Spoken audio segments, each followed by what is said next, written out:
तो गाइस कैसे हैं आप सभी लोग। हमारे चैनल पर आप सभी का स्वागत करते हैं, वो भी दिल से। तो गाइस आप सभी लोगों ने हमारे इस सीरीज के पहले पार्ट को तो देख लिया होगा, तो आज हम लेकर आ चुके हैं आज के सेकंड पार्ट को। तो मैंने आप लोगों से कहा था कि अगर आप लोग 1 के लाइक करवा देते हो जल्द से जल्द तो सेकंड पार्ट जल्दी आ जाएगा। तो वाइज मैं आपके लिए सेकंड पार्ट लेकर आ चुका हूँ। बड़े थोड़ा सा लेट हो चुका है लेकिन कोई बात नहीं, फिर भी वाइज मैं आप सभी के लिए सेकंड पार्ट लेकर आ चुका हूँ।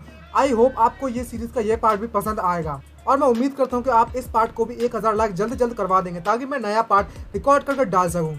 तो चलिए ज़्यादा टाइम वेस्ट नहीं करते हैं और स्टार्ट करते हैं आज के सीरीज के सेकंड पार्ट को। लास्ट एपिसोड में आप सभी लोगों ने देखा ही था कि जो जी जुआन होता है वो अपने फादर के बर्थडे पर उन्हें एक राइटिंग गिफ्ट के तौर पर देता है, जिसको देखकर सभी हंसने लगते हैं। लेकिन जब उस पेंटिंग को वह एम्परर खोलते हैं तो उसमें से बहुत ज़्यादा तेज रोशनी निकलती है।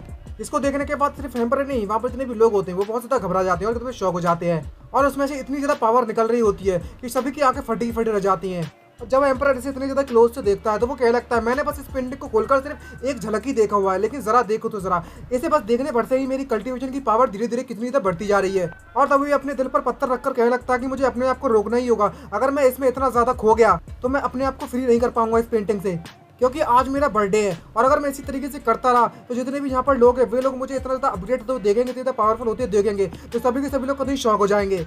और तभी जी जुआन को बुलाता है और उससे कहने लगता है, हे तुम मेरे साथ चलो, और अपनी उस कल्टीवेशन प्रोसेस को वहीं पर रोक देता है। ये बात सुनने के बाद सभी के सभी लोग शौक हो जाते हैं और आपस में बात करने लगते हैं और कहने लगते हैं आखिरकार यहाँ पर चल क्या रहा है। तभी जो एम्परर होते हैं वो सभी को अनाउंस करते हैं कि आप सभी लोग इस पार्टी को एंजॉय कर सकते हैं और आपका बहुत बहुत शुक्रिया जो आप सभी लोग मेरी पार्टी में आए।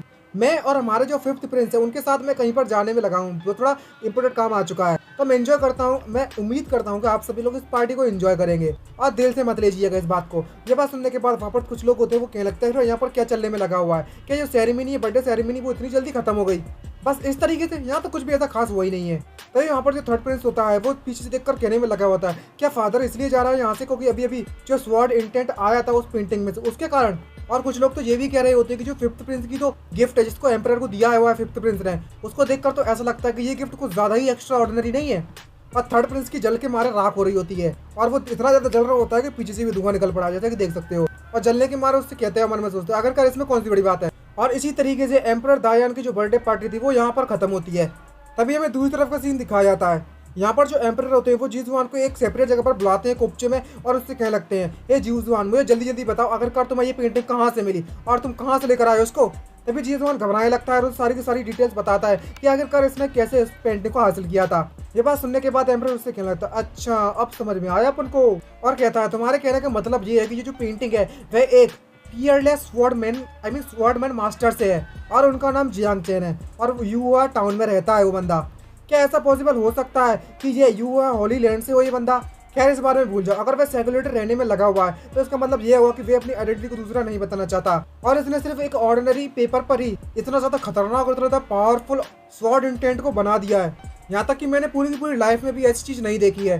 तभी जी जुआन अपने फादर से पूछने लगता है, फादर मुझे बताइए क्या इस इस पेपर पर, इस नॉर्मल से पेपर जितना ज्यादा पावरफुल स्वॉर्ड इंटेंट है वो सच में इतना ज्यादा ताकतवर वाला है क्या? तभी उसका फादर उससे कहने लगता है, ये बात बिल्कुल सच है, यहाँ तक कि इसमें से सिर्फ थोड़ा सा हिस्सा ही मैंने अभी तक अपने इतने देखने के बाद ही थोड़ा सा हिस्सा ही समझ पाया हूँ। ये बात सुनने के बाद जी जुआन उससे कहने लगता है, ये तो वाकई बहुत ज्यादा पावरफुल है, मेरे जो फादर है उन्होंने भी सिर्फ थोड़ा सा हिस्सा इसका अपना पाया और सीख पाया। तभी जो एम्परर होते हैं वो उससे कहने लगते हैं और जो उस पेज पर लिखा हुआ होता है उसे रीड करते हैं कि 3000 माइल तक जो स्वॉर्ड एनर्जी दिखाई देती है और एक ऐसी स्वॉर्ड जो 19 कंटिनेंट्स को हिलाकर रख दे, और उसकी तारीफ करने लगते हैं। ये पोइट्री सुनने के बाद मुझे तो ना समझ में आई कुछ भी, खैर जो भी हो कुछ नहीं कर सकते, और उसकी तारीफ करने लगते हैं और उस पेंटिंग की जो पोइट होती है उसको मतलब जो कहावत होती है उसे समझने की कोशिश करने लगते हैं और उससे कहने लगते हैं 19 कंटिनेंट्स का कहने का मतलब क्या है इनका। और अचानक से इसके दिमाग की बत्ती जलती है और अपने ख्यालों में कहने लगता है क्या ऐसा पॉसिबल हो सकता है, और अपने आप से कहने लगता है मुझे समझ में आ चुका है, लेकिन जी जुआन को कुछ भी समझ में नहीं आ रहा है कि यहाँ पर क्या चल रहा है। और वो अपनी दायान कंट्री की डायनेस्टी की हिस्ट्री के बारे में बताता है कि जो मॉन्स्टर डोमेन है ना, गोल्डन विंग रॉक क्लैन, बदकिस्मती से उन्होंने हमारे रेस पर, ह्यूमन रेस पर कब्जा मतलब हमला किया था और उसी वक्त से हमारा जो दायान डायनेस्टी है वो 5 कंटिनेंट्स में सेपरेट हो चुका था।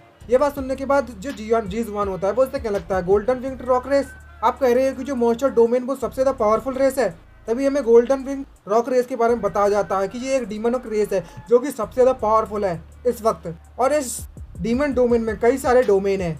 और तभी अचानक से जी जुआन को याद आता है और उससे कहने लगता है, यस अब मुझे याद आया, आपके कहने का मतलब है साउदर्न मोस्ट में जो हमारा साउथ में कंटिनेंट है, जो टेरिटरी है हमारे दायान डायनेस्टी की जिसमें ह्यूमन डोमेन का बॉर्डर है, उसके ही पास जो बॉर्डर खत्म होता है वह मोशा डोमेन निकल आता है। उसके बाद ये बात सुनने के बाद उसके फादर अपने ही कहानी बनाने लगते हैं, अपनी ख्याली पुलाव बनाते हुए उससे कहने लगते हैं मुझे सब समझ में आ चुका है कि आखिरकार जो मास्टर है उनके कहने का मतलब क्या है, और उन्होंने सब कुछ पहले से ही प्लान कर रखा था। और जो मास्टर है वह ये भी जानते थे कि तुम काफी तब परेशान हो मेरे बर्थडे को लेकर, इसलिए वह वहाँ पर तुम्हारा इंतजार करने में लगे थे ताकि तुम वहाँ पर पहुंचो। और उसके बाद उन्होंने तुम्हें ये पेंटिंग दे दी ताकि उस पेंटिंग को तुम मुझे प्रेजेंट कर सको। और जो इस कहावत का मतलब है जहाँ पर इसमें कहा गया है कि एक स्वॉर्ड 19 कंटिनेंट्स को हिलाकर रख देगी, इसमें तो सिर्फ मास्टर का एक ही अनलिमिटेड गोल निकल कर आता है कि ये जो गोल है जो कहना चाहते हैं वो मास्टर वो पूरी दायन डायनेस्टी के लिए कहना चाहते हैं। और भाई कहते हैं डिटेक्टिव कोनन बन चुका है इस वक्त तो, और बताता है कि पूरे की पूरे 19 कंटिनेंट के जो उन्हें रिस्टोर करना है और एक पूरा का पूरा कंटेंट बनाना है। कभी चीज़ें उन्हें उससे क्यों लगता है आखिरकार जो मास्टर है वह मिशन उस मिशन को आपको क्यों सौंपा है, वह खुद भी तो कर सकते थे। क्या ये उनके लिए जितना ज़्यादा आसान नहीं होता अगर वे खुद करते तो। तभी एम्पर उससे क्या लगता है तुम अभी भी बहुत ज्यादा नादान हो, अभी तो तुम बहुत एक छोटे बच्चे हो, अभी तुम्हें इसके बारे में क्या पता। तुम्हारी नजरों में मास्टर क्या होता है मैं बताता हूँ। मास्टर वह होता है जो सिर्फ आधे शब्द कहता है, बाकी का उनके सर्वेंट्स को कॉम्प्रिहेंड करना पड़ता है, खुद ही जाकर समझना पड़ता है। और इस पोएम को पढ़ने के बाद आज मुझे समझ में आ चुका है कि इस इतने समय की जो मेरी हेजिटेशन थी वो कितनी ज़्यादा बेकार थी। और ये हमारी डायन डायनेस्टी के लिए है जो कि स्वॉर्ड रीजन सुप्रीम का इस्तेमाल करती है, और हमारे डायनेस्टी को सबसे ज़्यादा पावरफुल होना ही होगा। और तो और हमारी डायनेस्टी में स्वॉर्ड मैन को कल्टीवेट करना ही, हमारे मोमेंटम को फॉरवर्ड करना ही होगा, और हमारी इस डायनेस्टी को और भी ज़्यादा पावरफुल बनाना होगा। कम से कम 5000 साल गुजर चुके हैं तब से उस मॉन्स्टर रेस ने हमारे इलाके पर कब्जा कर रखा है। अब समय आ चुका है कि इसे खत्म कर दिया जाए। तभी जीजवान अपने फादर से कहने लगता है कोई फर्क नहीं पड़ता कि आपका क्या डिसीजन होता है, मैं बिना किसी परेशानी के अपने फादर के ऑर्डर्स को फॉलो करूंगा। यह बात सुनने के बाद दोनों एक्साइटेड हो जाते हैं। तभी एम्परर उससे कहने लगता है बहुत अच्छे बहुत अच्छे, अब समय आ चुका है कि जो हमारी डायनेस्टी है अब वो गोल्डन विंग्ड रेस के साथ युद्ध के लिए तैयार हो जाए। और इसी के दिन के बाद से जो डायनेस्टी के एम्परर है इसकी जो न्यूज़ अनाउंस कर दी गई थी गोल्डन विंग रॉक क्लैन के खिलाफ उन्होंने युद्ध छेड़ दिया है। ये बात पूरे की पूरे देश में फैल गई है आग की तरह। और वहीं दूसरी तरफ हमें दिखाया जाता है जहाँ पर फॉक्स अपना नाश्ता करने में लगी हुई है, खाना खाने में लगी हुई है, और जियांग चैन उसे देखने में लगा हुआ है। और जियांग चैन उस फॉक्स को इस तरीके से खाते हुए देखकर मन में सोचते क्या लगता है कि जो नॉन वेजिटेरियन फॉक्स होती है जो कि मांस मच्छी खाती हैं वो किसी भी वेजिटेरियन मील्स को मना नहीं कर रही है जो भी मैं बनाता हूँ इसके लिए, वे हर चीज़ को बिल्कुल चट करके खा जाती है ये फॉक्स तो। और मेरा हाथ का बना हुआ खाना खाने के बाद इस फॉक्स को देखकर तो ऐसा लगता है कि इस समय पर बहुत ज़्यादा खुश है ये, जिसके कारण मुझे कई सारी मुसीबतों का सामना नहीं करना पड़ रहा है और ये बिना किसी परेशानी के खा लेती है। काश मैं इस यूहाट टाउन में एक रेस्टोरेंट खोल पाता। अगर मैं ऐसा करता तो मेरा जो बिजनेस है वो कतई बहुत ज़्यादा अच्छा चलता, लेकिन ये बहुत ज़्यादा परेशानी बड़ा काम है। यहाँ तक कि सिर्फ यही नहीं बल्कि मुझे सिर्फ इंग्रेडिएंट नहीं तैयार करने में पड़ेंगे अच्छी क्वालिटी के, बल्कि मैं पूरे के पूरे दिन मुझे बिजी रहना पड़ेगा। और स्टॉल सेटअप करना इतना ज़्यादा आसान भी नहीं है। और वहाँ से जाते हुए सोचते हुए कहने लगता है खैर मुझे इसके बारे में ज़्यादा नहीं सोचना चाहिए, मुझे बस इसके बारे में सोचना चाहिए कि मुझे जो बाकी के पैसे बचे हुए हैं उसका क्या करूँ, किस तरीके से खर्चा करूँ उसका। और वहीं के कुछ दिनों के बाद मतलब कुछ दिनों का जो उसका शेड्यूल होता है वहाँ पर वो खाना बना बनाकर उस फॉक्स को खिलाने में लगा होता है। और वो फॉक्स उसे बिल्कुल ऐसे चाट खा जाती है, एक दाना भी नहीं छोड़ती, और कह रही होती कि ये कितना ज़्यादा डिलीशियस है, कितना टेस्टी खाना बना रहे हैं मास्टर। और वो खा के कतई मोटी हो जाती है और कह रही है मुझे काफ़ी समय हो चुका है यहाँ पर इस तरीके खाना खाते हुए। स्टार्टिंग में तो मैंने मना कर दिया था कि मैं इसके हाथ का बना हुआ खाना नहीं खाऊंगी, लेकिन जैसे ही मैंने इसकी पहली बाइट ली जो कि एकदम मैजिकल थी, मैंने अपने आप को उसके बाद बिल्कुल भी नहीं रोक पाई। और यहाँ का ये सिचुएशन देखकर तो ऐसा लगता है कि यहाँ पर रुकना मेरा इतना ज़्यादा बुरा आइडिया भी नहीं था। मैं यहाँ पर आराम से चिल मारकर बैठकर खा सकती हूँ और तो और मेरी कल्टीवेशन भी बढ़ती जाएगी इसके साथ ही। तभी अचानक से उसके दिमाग की बत्ती जलती है और कुछ याद आता है फॉक्स को, और वो एकदम शौक हो जाती है और अपनी असली होश में आती है और कहने लगती है, मन में सोचती है आखिरकार मैं क्या सोचने में लगी हुई थी। तभी जियांग चैन उसके पास आता है और उसको देखते हुए कहने लगता है क्या ये फॉक्स मुझे देखकर अच्छा से डर क्यों गई? इसलिए डर गई है क्योंकि मैं इसे कुछ वेजिटेबल्स ही खाने में लगा हूँ काफ़ी समय से। और तभी मैं वहाँ से जाने लगता है और उससे कहने लगता है अच्छा अब समय आ चुका कि मैं हंटिंग के लिए कुछ समय के लिए निकल जाऊँ यहाँ से। तभी अचानक से कहने लगता है मैं इस समय पर बहुत ज़्यादा भूख लगी हुई है, चलो देखते हैं कि आज मुझे क्या मिलने वाला है। तभी फॉक्स से कहने लगता है कि तुम यहाँ पर मेरे घर का ख्याल रखना, मैं जा रहा हूँ इस घर से। तभी जो फॉक्स होती है मन में सोचते कहने लगती है कि मुझे मीट खाने की बिल्कुल भी ज़रूरत नहीं है क्योंकि मेरी जो इंजरीज है वो ऑलरेडी हील हो चुकी है वेजिटेबल्स खाने के बाद आपकी मास्टर। और तो और मैं मैजिकल पावर रियलमी के 10th स्टेज पर पहुंच चुकी हूँ, और ऐसा ही चलता रहा तो कुछ समय बाद मैं गोल्डन रियलमी पर पहुंच जाऊंगी जल्दी। तभी अचानक से कुछ दिमाग की बत्ती जलती सोचते हुए और उसको अपनी बॉडी को देखती है तो उसकी पूंछ का हिस्सा होता है ना पीछे का, वो बहुत ज़्यादा गर्म महसूस होने लगता है और उसकी पूंछ में कुछ हलचल होने लगती है और वो कहने लगती है फॉक्स हे आखिरकार मेरी इस पूंछ के साथ क्या हो रहा है? और ये किस तरह की पावर है। तभी हमें दिखाया जाता है उसकी एक और टेल निकल आती है और उसकी एक और टेल निकलने के बाद भी उसके पिछवाड़े में काफी ज्यादा गर्माहट रहती है उस फॉक्स की, जिसको देखकर उसे विश्वास नहीं हो रहा होता और कह रही है मैं कंट्रोल नहीं कर पा रहा भाई। जिस तरीके से कहने में लगी हुई है इस समय पर कि मुझे कंट्रोल नहीं हो रहा, अब नहीं कंट्रोल होगा, बहुत ज्यादा हॉट है भाई, कतई ही कंटेंट बन जाएगा ऐसे तो। और तभी अचानक से हमें दिखाया जाता है कि इसकी फॉक्स होती है उसकी 7 पूंछ बाहर निकल आती हैं और जब इसकी 7वीं पूंछ इस तरीके से बाहर निकल आकर आती है तो वो जो फॉक्स होती है वो खुद इतनी ज्यादा शौक होती है कि उसके पसीने छूट जाते हैं इसे देखकर। और जो पूंछ होती है वो इतनी ज्यादा शाइनिंग कर रही होती है, इतनी ज्यादा शाइनिंग कर रही होती है कि क्या ही बताओ। और जब उसे पता चलता है कि इसकी 7th टेल बाहर आ चुकी है तो उसके मुंह फटा का फटा रह जाता है। और हमें बताया जाता है इस फॉक्स क्लैन के बारे में कि कहा जाता है कि हमारे टूचान जो फॉक्स क्लैन है उसके हमारे एंसेस्टर थे, उनकी 9 टेल्स हुआ करती थी और वो भी एक्स्ट्रा ऑर्डिनरी पावर के साथ और उनकी मर्दन के साथ। और तो और उन्हें most powerful heavenly 9 tailed fox के नाम से भी जाना करते थे। लेकिन किसी शॉकिंग वॉर के कारण एंशिएंट टाइम्स में जो टूसान क्लैन है, तो टूसान फॉक्स क्लैन है, उसे बहुत ज्यादा बड़ी परेशानियों का सामना करना पड़ा था। और तो और पूरे के पूरे क्लैन को उस वक्त एक बहुत ज्यादा खतरनाक पावर हाउस के द्वारा कर्ज दे दिया गया था, जिससे कारण जो हेवनली 9 टेल्ड मर्दन थी वो किसी भी फॉक्स क्लैन के मेंबर के पास नहीं हुई। और उसी समय से जो फॉक्स क्लैन की पावर थी वो सील कर दी गई और पूरे के पूरे फॉक्स क्लैन में इस तरह की पावर किसी पर नहीं आई है। बिल्कुल आज तक ऐसा कभी भी नहीं हुआ है तब से। और यहाँ आज तक ना हमारे फॉक्स क्लैन में सबसे ज्यादा पावरफुल बंदा वो है जिसके पास 6 पूंछें होती हैं, 6 टेल्स होती हैं। यहाँ तक कि हमारे एम्परर यानी कि मेरे फादर, उनके पास भी सिर्फ 5 टेल्स मौजूद हैं। और हमारे क्लैन के एल्डर के द्वारा जो कहा गया उनके अनुसार ये उनके लिए कभी काफी मिरेकल वाली बात है कि उनके क्लैन में एक 6 टेल वाली फॉक्स ने जन्म लिया है, वो भी कई 10,000 सालों बाद। लेकिन जरा देखो तो जरा अब मेरे पास 7th टेल आ चुकी है। क्या ऐसा हो सकता है कि जो सीनियर के द्वारा मुझे खाना दिया जा रहा है उसने मेरी मर्दन्स को स्टिमुलेट कर दिया है और मेरी पावर जाग उठी है। ये जो मास्टर है वो मुझे पेट की तरह नहीं रखना चाहते थे स्टार्टिंग में, तो इसका मतलब ये हुआ कि वे मेरी मदद करना चाहते थे कि मैं अपनी 9 टेल्स को वापस से हासिल कर सकूं। अब मुझे समझ में आया हुआ है। लेकिन दूसरी तरफ भाई इसने तो कुछ और सोच के रखा हुआ है, लेकिन जियांग चैन को तो कुछ भी इसके बारे में नहीं पता हुआ है कि यहाँ पर चल क्या रहा है। और वो सोचते हुए कहने लगती है फॉक्स, अब मैंने अपने मास्टर को कुछ गलती समझ लिया था और अब मैंने डिसाइड कर लिया है कि एक बार मास्टर यहाँ पर घर पर वापस आ जाए तो मैं अपनी ह्यूमन फॉर्म में ट्रांसफॉर्म होने के बाद उन्होंने जो मुझ पर फेवर दिखाया है मैं उसका बदला जरूर चुकाऊंगी और अपने फेवर को रिपे जरूर करूंगी। तभी अचानक से उसके दिमाग की बत्ती जलती है और वो एकदम से सोचते हुए शौक हो जाती है और कहने लगती है, लेकिन जो सीनियर है वो कभी भी अपनी आइडेंटिटी को दूसरे को नहीं दिखाना चाहते और मैं अगर ट्रांसफॉर्म हो गई ह्यूमन फॉर्म में और मैंने उनका शुक्रिया कर दिया तो जो सीनियर है वो मुझे अपने घर से भगा देंगे। ऐसा हो सकता है और ऐसा हो गया तो फ्यूचर में मुझे इतना ज़्यादा डिलीशियस फूड कभी भी नहीं मिल पाएगा, चाहे कुछ भी हो जाए। मैं इस सीनियर के साथ हमेशा रहूंगी अब से, ताकि मैं अपने आप को और भी ज़्यादा इवॉल्व कर सकूं। और कभी डेविल वाली स्माइल मारने लगती है फॉक्स, तो भाई फॉक्स का नेचर कैसे चला जाएगा इसके अंदर से। और कहने लगती है कि इस पूरी फॉक्स लैंड में मैं अकेली ऐसी पहली बंदी होंगी जो कि इस कर्ज को तोड़कर अपनी 9 टेल्स को वापस से उगाएगी। दूसरी तरफ हमें युआन हुआंग को दिखाया जाता है नेक्स्ट सीन में। यहाँ पर वो आते हुए मन में सोचते हुए कह रही होती है कि जो सीनियर है क्या वह घर के अंदर होंगे, मेरा जो प्रमोशन है वो जल्दी नजदीक आते जा रहा है। और तभी भी उस जियांग चैन घर के सामने आ जाती है और इसके पैर देखकर तो ऐसा लगता है कि सच में एक पक्षी है। इसकी पूरी की पूरी जो बॉडी है वो ह्यूमन फॉर्म में नहीं है और मन में सोचते अंदर घुस जाती है, सीनियर मैं वापस आ गई हूँ आखिरकार। और कतई एकदम से क्यूट सा चेहरा बना रही होती है और घबरा भी रही होती थोड़ी सी और अंदर जा रही होती तो उसकी जो सिस्टर होती है, बड़ी सिस्टर होती है यूए हांग, वो सब कुछ देखने में लगी हुई है कि आखिरकार ये बंदी कहाँ जा रही है और उसका पीछे कर रही होती है और पीछे करते हुए देखते हुए काफी तो गुस्सा हो रही होती है और मन में सोचते कह रही होती है जैसा कि मैंने उम्मीद लगाया था इसके प्रमोशन के पीछे कोई ना कोई सीक्रेट जरूर था, मैं सही थी इस बात को लेकर। इसमें कोई शक वाली बात नहीं है कि इसने सिर्फ कुछ ही दिनों के अंदर इतनी ज़्यादा पावरफुल बन गई है और अपनी इमॉर्टल फिनिक्स साइकिल को भी जगा लिया है और ये कुछ दिनों से काफ़ी ज़्यादा एब्सेंट माइंडेड भी थी और वो एक उसका पीछा करने में लगी हुई थी। जरा देखो तो जरा पूंछ में से किस तरीके से निकलते हुए आ रहे पंख। और तभी जो यूए हुआंग होती है वो इसको देखते हुए कहने लगती है मन में सोचते हुए, इस घर को देखकर तो ऐसा लगता है ये बस एक रेगुलर छोटा सा वुडन लकड़ी का बना हुआ घर है और जो कि बहुत ज़्यादा ऑर्डिनरी है। तो आखिरकार जो मेरी बहन है वो सिस्टर है वो यहाँ पर क्या कर रही है, क्यों आई है।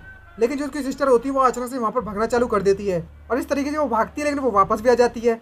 और जब वह वापस आ रही होती है तो उसका जो चेहरा होता है वो टोटली लाल पड़ा हुआ होता है। और भाई इस समय पर जो दिख रही है ना युआन हुआंग, वो कतई भाई इतनी क्यूट कि हमारे व्यूअर्स भी कतई बगला जाए। और इस बात के लिए भाई हमारे इस वीडियो को लाइक कर दीजिए और हमारे चैनल को सब्सक्राइब करना मत भूलिए गाइस। हमारा टारगेट है सब्सक्राइबर्स का, तो गाइस आप लोग हमारे टारगेट कंप्लीट करवा सकते हो क्या? फटाफट से गाइस चैनल सब्सक्राइब कर दो, मुझे नहीं पता, जैसे ही आप लोग टारगेट कंप्लीट करा दोगे ना सब्सक्राइबर्स का तो उसका नेक्स्ट एपिसोड भी फटाफट से आ जाएगा।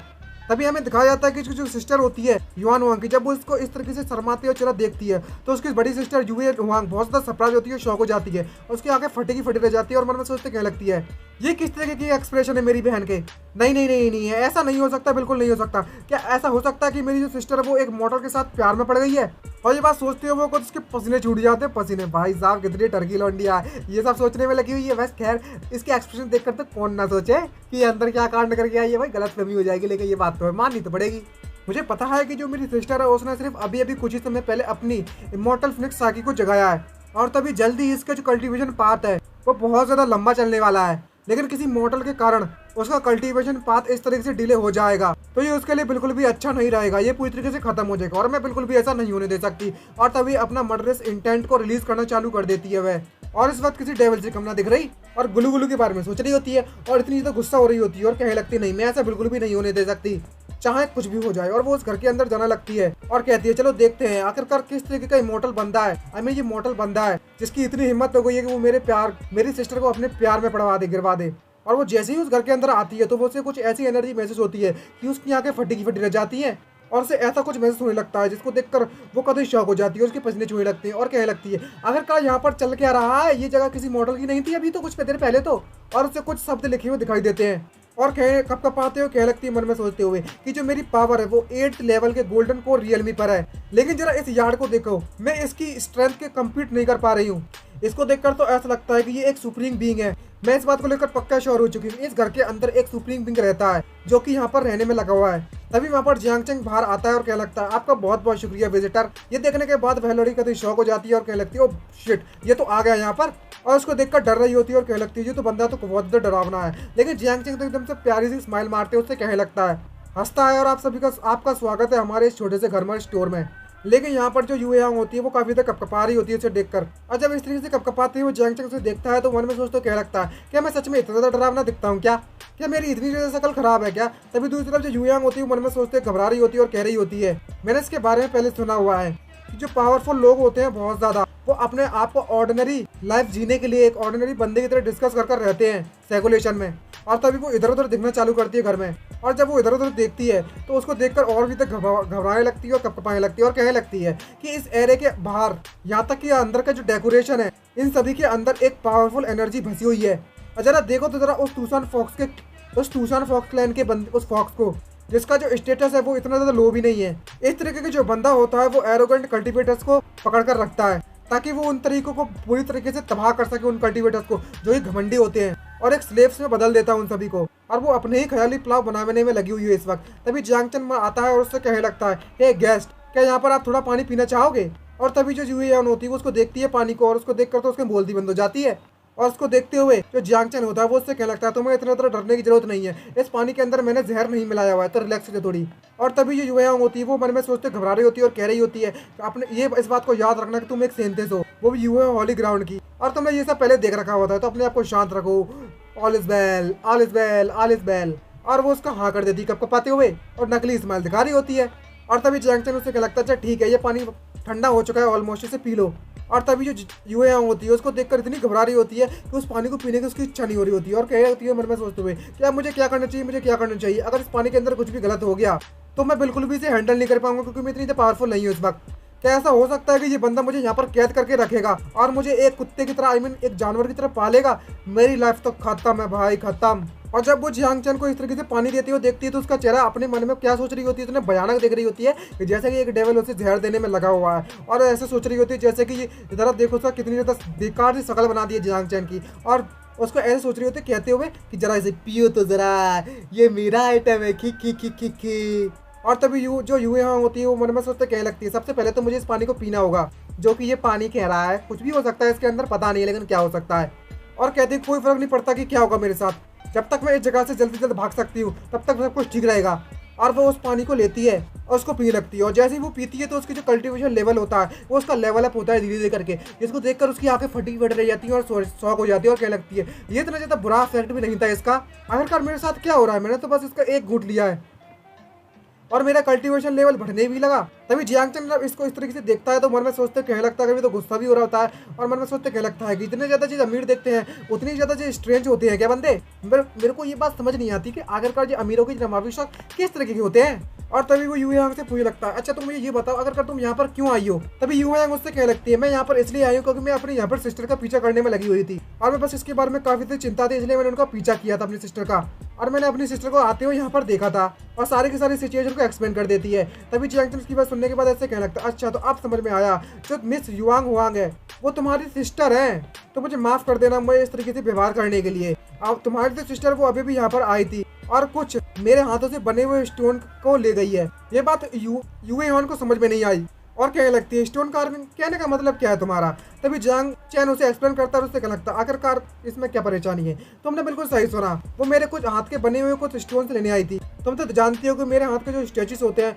वो इतना ज्यादा कुछ खास नहीं है, क्या तुम भी कुछ खरीदना चाहोगी। और उन्हें एग्जाम्पल के तौर पर उस युए हॉन को उसे दिखाने लगता है, जिसको देखते ही उसकी ऐसी तैसी हो जाती है, उसकी फटकर भाई उसका चेहरा टमाटर लाल बढ़ जाता है और कभी ठक से बढ़ जाती है। देखने में ऐसा लग रहा है लेकिन है नहीं ऐसी बात। और उसे देखकर कभी शौक हो जाती है और कहने लगती है, क्या ये सच में पत्थर की बनी हुई मूर्तियां हैं, मुझे विश्वास नहीं हो रहा।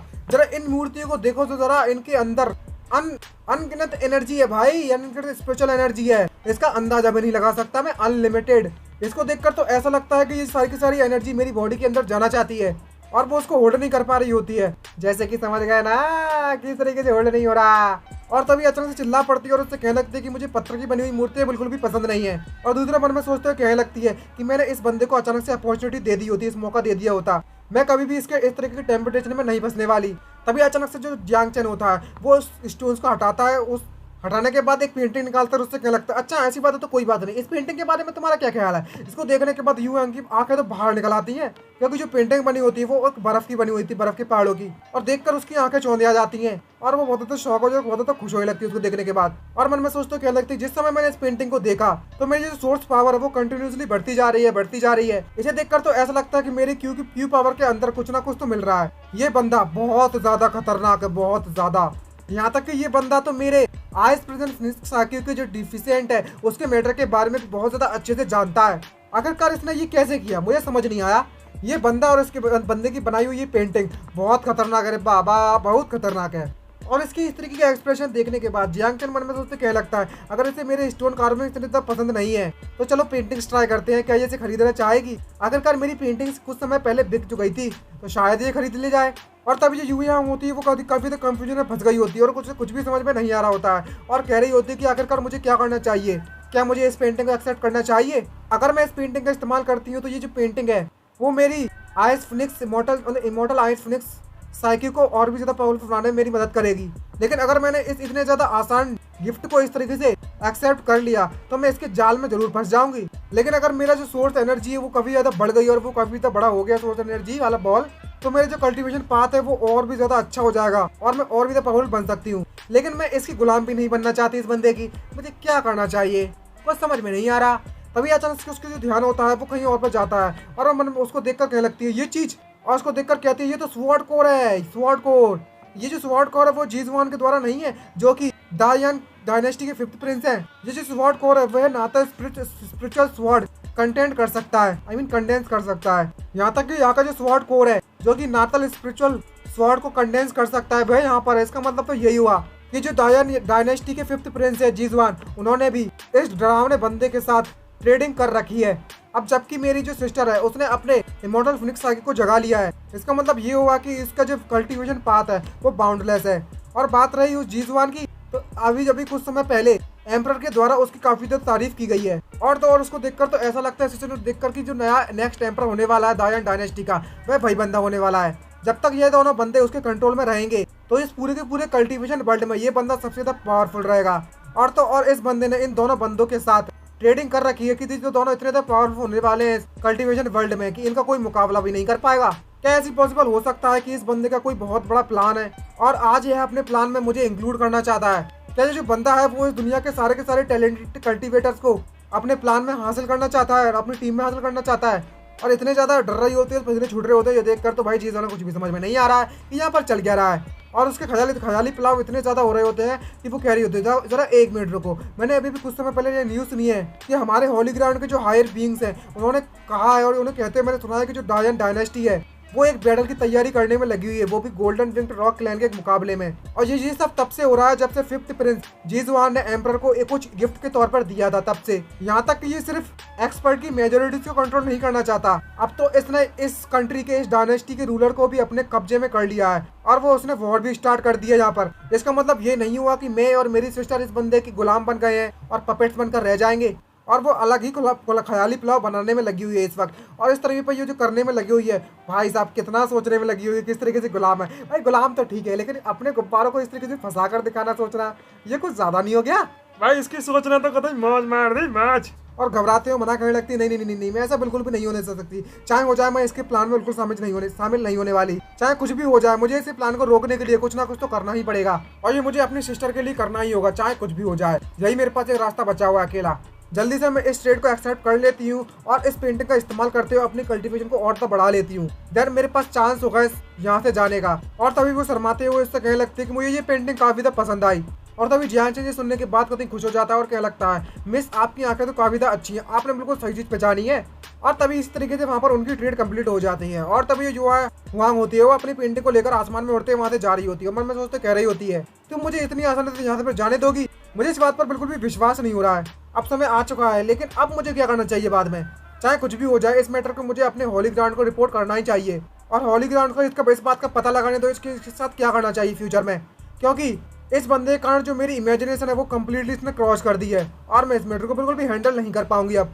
और तभी दूसरी तरफ का सीन दिखाया जाता है हमें। यहाँ पर जियांग चैन को कुछ भी समझ में नहीं आ रहा होता है कि यहाँ पर चल क्या रहा है ये सब, क्योंकि उसके हाथ में एक हेयर पिन होती है और पता चलता है कि इसने फिर से कुछ एक्सचेंज कर रखा हुआ है इसके तौर पर उस पेंटिंग के बदले में। और इस हेयर पिन को देखने के बाद खुश होता है और उसे क्या लगता है, इस पिन को देखने के बाद ऐसा लगता है कि इस पिन के अंदर डाव पैटर्न बना हुआ है, तो ये काफी ज्यादा वैल्यूएबल, काफी ज्यादा महंगी चीज होगी। अगर मैं इसकी सिस्टर के द्वारा जो जेड मुझे दिया गया था उससे कंपेयर करूं तो ये काफी ज्यादा बेटर ऑफरिंग है मेरे लिए, और चाहे उस अमीर जैसे दिखने वाले बंदे से तो ज्यादा बेटर ही है कम से कम। इसने तो मुझे ये खिलौने वाले स्वॉर्ड अपनी पकड़ा दी है उस पेंटिंग के बदले में। और जीजुआन की बात कर रहा होता है इस वक्त। तभी दूसरी तरफ हमें दिखाया जाता है 3000 किलोमीटर दूर उस जगह से, यहाँ पर एक पैलेस होता है, कोई चिल्ला कर कहने में लगा हुआ होता है। यहाँ पर कोई किसी से पूछने में लगा हुआ होता है। यहाँ पर कोई और नहीं पूछ रहा है, बल्कि जो यूए युआन होती है वो युआन हुआंग से पूछने में लगी हुई होती है, क्या तुम आजकल काफी ज्यादा उस लकड़ी के बने हुए घर में जाने में लगी हुई हो? तभी युआन हुआंग उससे कहने लगती है, क्या तुमने मुझे फॉलो किया था? और चिल्लाते उससे कहने लगती है, तुमने आज तक इतने सालों से मेरी परवाह तो नहीं किया है, लेकिन अचानक से तुम्हें क्या हुआ? और जब मैंने अपने इस फिनिक्स इमोर्टल फिनिक्स सागे को जगा लिया तो अब तुम मेरी परवाह करने लगी, और मैंने जब ब्रेक थ्रू किया और तुम मेरा पीछा करने लगी हो, आखिरकार तुम चाहती क्या हो मुझसे? तभी जो यूए हुआंग होती है वो युआन हुआंग से कहने लगती है, तुम्हें सावधान रहना चाहिए, वह जगह काफी ज्यादा डरावनी है और बहुत ज्यादा डेंजरस है तुम्हारे लिए, तुम्हें वहाँ पर नहीं जाना चाहिए फ्यूचर में। तो मैं तुम्हें आदेश देती हूँ कि आज से और अभी से तुम उस जगह पर कभी भी नहीं जाओगी, क्योंकि इस दुनिया का, इस ब्रह्मांड का सबसे ज्यादा पावरफुल और सबसे ज्यादा खतरनाक बंदा उस जगह पर रहता है। यहाँ तक कि उसके पास इतनी ज्यादा पावर है कि इस पूरी की पूरी दुनिया को हिलाकर रख दे और हर जिंदगी को एक अब चेस पीस की तरह इस्तेमाल कर सकता है ये बंदा। और सीधे शब्दों में कहा जाए तो ये एक नंबर का डेविल है, डेविल। और भाई इसने इतना ज्यादा डरावना सोचने में लगी हुई है, इतना बुरा बना दिया इसने जियांग चैन को, क्या ही बताएं। ये बात सुनने के बाद युआन हुआंग को कुछ भी समझ में नहीं आ रहा होता और वो सुनकर शौक हो जाती है और कहने लगती है चिल्लाते हुए, क्या तुम हमारे सीनियर जियांग चैन के बारे में बात करने में लगी हुई इस वक्त? आखिरकार हमारे इतने ज्यादा मासूम से और क्यूट से दिखने वाले सीनियर जियांग चैन है, वो इस तरीके की चीजें कैसे कर सकते हैं? जब मेरी सिचुएशन इतनी ज्यादा बेकार थी कि मैं मौत के बहुत ज्यादा नजदीक थी, तब वही एक ऐसे बंदे थे जिन्होंने मेरी मदद की थी और मुझे मौत के मुंह से बाहर निकाला था। और जैसे ही जो यूए हुआंग होती है वो उसका नाम चुनती है जियांग चैन, तो उसकी आंखें फटी फटी रह जाती है और शौक हो जाती है और मन में सोचते क्या लगती है, क्या जियांग चैन? तो अच्छा उस बंदे का नाम जियांग चैन है, जैसा कि मैंने उम्मीद की थी। और इस बात में पक्का हो सकूँ, यहाँ तक किस बंदे का जो नाम है वो भी बहुत ज्यादा डरावना है। और जब युआन हुआंग होती है वो यूए हुआंग को इस तरह के एक्सप्रेशन देखती है और मन में सोचते एकदम से शॉक होती है, एकदम से दिमाग पर जलती है और कहने लगती है, जरा मेरी सिस्टर के इस तरह के एक्सप्रेशन देखो तो जरा। इसको देखकर तो ऐसा लगता है कि पूरी तरीके से इंटीमेट हो चुकी है। लेकिन जो सीनियर जियांग चैन है उन्होंने वही एक ऐसे बंदे हैं जिन्होंने मेरी पूरी लाइफ को बदल कर रख दिया है। सीनियर काफी ज्यादा ग्रेट बंदे हैं, भले ही तुम मेरी सिस्टर हो, लेकिन अगर तुम मेरे सीनियर के बारे में उल्टा सीधा कहोगी तो मैं इस बात को बिल्कुल भी एक्सेप्ट नहीं करने वाली। और वो गुस्सा करते मुट्ठी मारते उसकी तरफ बढ़ती है और मन में सोचते कहती है कि कोई फर्क नहीं पड़ता कि तुम क्या कहती हो, मैं फिर भी सीनियर के घर पर जरूर जाऊंगी, जरूर। और ये बात सुनने के बाद जो यूए हुआंग होती है वो और तो भड़क पड़ती है और काफी तो गुस्सा हो रही होती है उस पर, लेकिन वो अचानक शांत होती है और अपने मन में सोचते कहने लगती है, मुझे विश्वास नहीं होता कि मेरी सिस्टर को उस बंदे ने इतना ज्यादा मैनिपुलेट कर दिया है। कि वो उस जगह पर जाना चाहती है, फिर भी इतनी ज़्यादा मना करने के बाद भी। अगर ऐसा ये सब चलता रहा तो मुझे अपनी सिस्टर के खिलाफ जाना ही होगा। आखिरकार वो बंदा काफी ज़्यादा डरावना जो है, यहाँ तक कि जो मेरी सिस्टर है वो भी उसकी तरह बन गई है अब। अगर इसकी जगह पर कोई और होता तो मैं थोड़ा और ज़्यादा एक्सट्रीम टेक्निक का इस्तेमाल करती, लेकिन अब मेरे पास सिर्फ एक ही तरीका बचा हुआ है कि मैं अपनी स्ट्रेंथ को जितना जल्दी हो सके उतना जल्दी सबसे ज़्यादा पावरफुल बना लूँ और भी ज़्यादा अपने ब्रेक थ्रू मार दूँ। और एक बार मैं पावरफुल बन जाऊँ तो मैं उसके सभी के सभी प्लान्स के तबाह कर दूंगी। अभी के लिए मेरी सिस्टर को जो करना है वह करते रहने देना चाहिए, और वह वहाँ से अपनी पावर के साथ उड़ती हुई चली जाती है और गायब हो जाती है। और तभी ये जुआन वहाँ होती है, उसको जीप बनाते हैं, उससे क्या लगती है, मन में सोचते हैं अब मेरे पास इसके साथ कहने के लिए कुछ भी नहीं बचा हुआ है, मैं तो जाऊंगी, कर लो जो करना है। लेकिन जो युवांग होती है वो मन में सोचते वहाँ जाती है और कहने लगती है मन में सोचते हुए कि चाहे कुछ भी हो जाए ये बंदा काफी तो डरावना है, अब मुझे ही पीछे से इस बंदे से फाइट करना पड़ेगी और अपने सिस्टर को सुधारना पड़ेगा और उसे बचाना होगा। लेकिन भाई इसकी सिस्टर तो और भाई कतई क्यूट लग रही है, इस तरीके से ये जीप बनाते हो तो और भी क्यूट लग रही है। अगर आपको लग रही है ना तो हमारे चैनल को सब्सक्राइब कर दो, जल्दी से हमारे सब्सक्रिप्शन गोल को कंप्लीट करा दो फटाफट से गाइस, जल्दी से कंप्लीट कराओ यार जल्दी से। अगर आप लोग ऐसा करा देते तो नेक्स्ट पार्ट ना डबल पार्ट डालूंगा, डबल सिंगल ना डबल। और मन में सोचते कहने लगती है युवान वांग कि मुझे अपने सिस्टर और सीनियर के बीच में अगर मुझे किसी को चुनना पड़ा तो मेरे पास सिर्फ एक ही चॉइस बचती है और मैं सिर्फ एक ही को चुनूंगी, और उन दोनों में से मैं सिर्फ सीनियर को चुनूंगी, सीनियर को। और जिस तरीके से अपने गुब्बारों में सीनियर के पुतले को फंसा हुआ है ना, समझ रहे हो, समझ रहे हो, यहाँ पर लवी डवी वाला सीन है, कौन मना करेगा, इतनी ज़्यादा पावरफुल पावर है उसको। दूसरी तरफ हमें जियांग चैन के रेजिडेंस यानी कि उसके घर का सीन दिखाया जाता है। यहाँ पर कोई आ गया होता है और हमें पता चलता है कि और कोई नहीं है बल्कि मैं एम्परर है, जो कि सॉरी आई मीन एम्परर नहीं है, ये 3 नमूने हैं जो कि फॉक्सलैंड से आए हुए हैं। मैं बताता हूँ, जो 3 नमूने आते हैं वहाँ पर उस घर को देखकर मन में सोचते कहने लगते हैं हमारी किस्मत इतनी ज़्यादा अच्छी थी कि आखिरकार हमने ये जगह ढूंढ ली है। अगर हमने इस को और ज़्यादा डिले करके रखा हुआ था, जो हमारी जो मेजेस्टी है उनको पता चल जाता तो हमारी बुरी हालत करते। आखिरकार इस बंदे की इतनी ज़्यादा हिम्मत कैसे हुई कि हमारी इस लवली प्रिंसेस को इस तरीके से अपने घर में पेट बनाकर रखा हुआ और कैद कर रखा हुआ है। हम इसको बिल्कुल भी माफ नहीं करने वाले। यहाँ तक कि जो गोल्डन विंग्ड रॉक क्लैन है वो यह पता चलता है कि हम फॉक्स क्लैन तूशानवो जिसके पास 6 टेल्ड ब्लड है वे हमें कंटिन्यूसली प्रोवोक करने में घुसपैठ लाने में लगे हुए हैं। यहाँ तक कि जो मार्क प्रिंसेस को छोड़ा गया था एम्परर के द्वारा, मेजेस्टी के द्वारा, वह भी बहुत ज्यादा वीक पड़ चुका है यहाँ आने के बाद। इसका मतलब ये हुआ कि जो गोल्डन विंग्ड रॉक क्लैन है उन्होंने हमारी प्रिंसेस को काफी ज्यादा वीक कर दिया है। अगर ऐसी बात नहीं होती तो आखिरकार ये कैसे पॉसिबल हो सकता है कि इस तुच्छ जैसा लकड़ी का बना हुआ घर हमारी प्रिंसेस को इस तरीके से हॉस्टेज बनाकर रखा होता। इस कमीने मॉडल की हिम्मत कैसे हुई ऐसा करने की। हमारी जो प्रिंसेस है वो हमारे फॉक्स क्लैन की सबसे ज्यादा प्योरेस्ट ब्लड लाइन को दर्शाती हैं, और ये हमारे लिए किसी शर्मिंदगी वाली बात से नहीं है कि उसे एक मॉडल के द्वारा कैद करके रखा गया है। आज चाहे कुछ भी हो जाए मैं अपनी प्रिंसेस को यहाँ से वापस जरूर लेकर जाऊंगा। और काफी तो गुस्सा भी हो रहा है, और जिस तरीके से जियांग चेन गालियां दे रहा होता है, दूसरी तरफ जो जियांग चेन होता है वो अपनी स्वॉर्ड लेकर प्रैक्टिस कर रहा होता है और वो चीख रहा होता है क्योंकि इसके बारे में तो सोचने में लगा हुआ ये बंदा।